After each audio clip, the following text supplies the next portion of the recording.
முன்னாடி வந்து ஸ்ரேயாஸ் வந்து ஒரு நம்பர் கொடுத்துருக்காரு சார். இப்போ இந்த ஹீரோயின்ட்ட பேசின அந்த நபருடைய நம்பரும் நாங்கள் கேட்டு வாங்கினோம். அப்படிங்கும்போது அந்த 2 நம்பரும் கிட்டத்தட்ட 9 நம்பர் ஒரே மாதிரி இருக்கு. அந்த ஒரு நம்பர் மட்டும் மாறி இருக்கு. அந்த 4ன்ற இடத்துல 5ன்னு இருக்கு.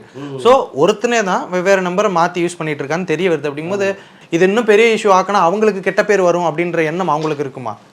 ஒருவேளை அப்படி நினைக்கலாம். ஏன்னா இப்போ தனுஷை பொறுத்தளவுக்கு ஒரு செய்தி வருதுன்னா தலைப்பு செய்தியாக மாறுது. இப்போ இவரே வந்து ஸ்ரேயாஸை ஒரு மனு எழுதி இந்த மாதிரி எனக்கு இந்த மாதிரிலாம் என் மீது அவதூறை பரப்புகிறாங்க அப்படின்னு எழுதி இதை கமிஷன் ஆஃபீஸில் கொண்டு போய் கொடுங்க அப்படின்னு சொன்னால் மொத்த மீடியாவும் அங்கே போய் நிற்கும். அப்போ ஸ்ரேயாஸ் அங்கே மடக்கி அவங்க பற்றி கேள்விகளை கேட்கும் பொழுது அதில் அவங்க என்ன மாதிரி கேள்விகளை கேட்பாங்க, நம்ம எப்படி பதில் சொல்கிறதுங்கிற பக்குவம் கூட இவங்களுக்கு இல்லாமல் இருக்கலாம்.